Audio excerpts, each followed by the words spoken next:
فرض کنید همین الان تموم نوترون های جهان غیب بشن. به نظرتون چی میشه؟ فقط میمیریم؟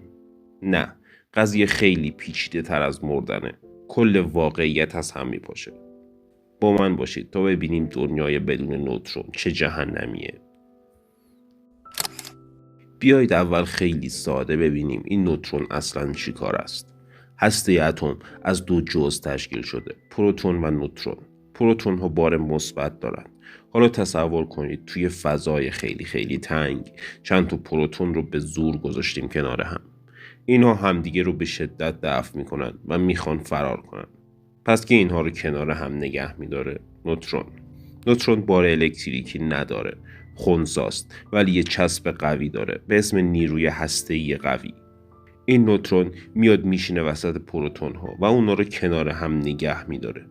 اگه نوترون نباشه پروتون ها تحمل همدیگه رو ندارن.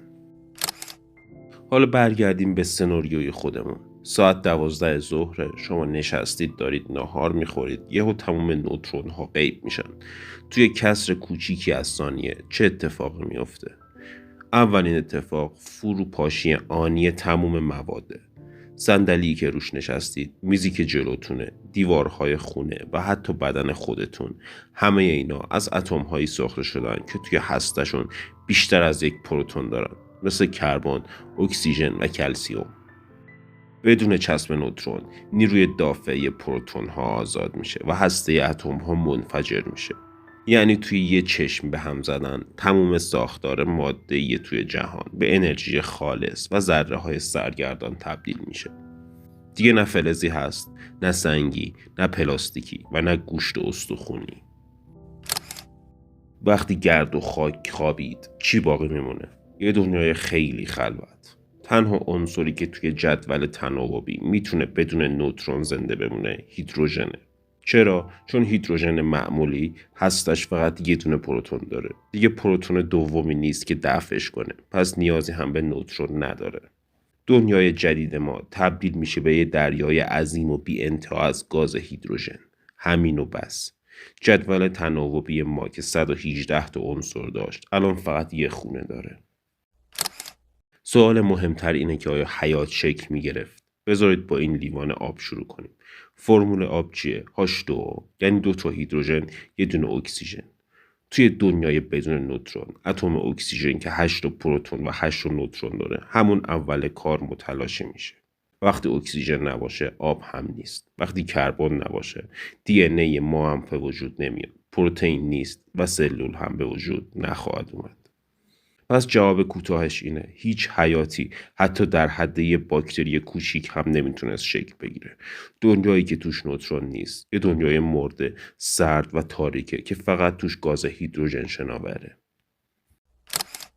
دنیای الان پر از رنگ، نور، واکنش های شیمیایی، ستاره هایی که توی دلشون عناصر سنگین رو میسازن، سیاره های سنگی مثل زمین و موجودات پیچیده ای مثل من و شما که الان داریم این برنامه رو میبینیم. دنیای بدون نوترون یه فضای سوت و کور. هیچ ستاره‌ای نمیتونه روشن باشه، چون همجوشی هسته‌ای واسه تولید انرژی به مراحل پیچیده‌ای نیاز داره که بدون نوترون ناقص میمونه یا کلاً ماهیتش عوض میشه. هیچ سیاره‌ای نیست چون سنگی وجود نداره. هیچ صدایی نیست چون گوشی وجود نداره که بشنوه. دنیایی که به جای خورشید یه گوی تاریک یا نیمه جون بالای سرش باشه رو تصور کنید. سیاره ها سردتر می بودن، ترکیبات شیمیایی کمتر، پیچیدگی کمتر و عملاً هیچ پازلی واسه ساختن زندگی وجود نداشت. حتی اگه یه جورایی مواد اولیه زندگی هم شکل می گرفت، توی جهانی که بیشترش از هیدروژن تشکیل شده و نور و گرمای کافی نداره، شرایط پایدار واسه تکامل به وجود نمی اومد. یعنی احتمالش نزدیک به صفره که حیاتی مثل چیزی که الان میشناسیم ظاهر بشه. حالا فرض کنید به طور معجزه آسا یه نوع زندگی خیلی ساده هم شکل بگیره.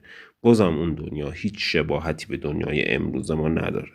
نه سیاره های با تنوع بالا، نه کوه و دریا و خاک، نه بدن های پیچیده، نه موجودات چند سلولی، نه فناوری، نه فرهنگ و نه تمدن.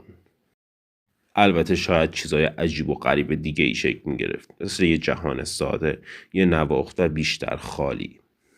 جهانی که توش قوانین شیمی مثل الان نبود و هیچ فرصتی واسه پیچیده شدن ماده وجود نداشت.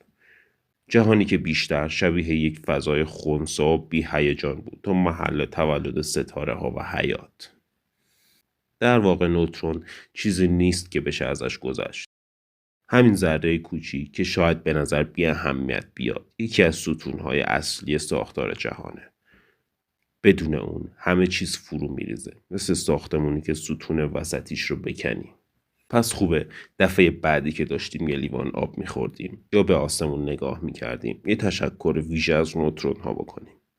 این ذرات ساکت و بی ادعا قهرمان های واقعی هستند که دارن با بدبختی پروتون ها رو کنار هم نگه میدارن تا من و شما بتونیم وجود داشته باشیم.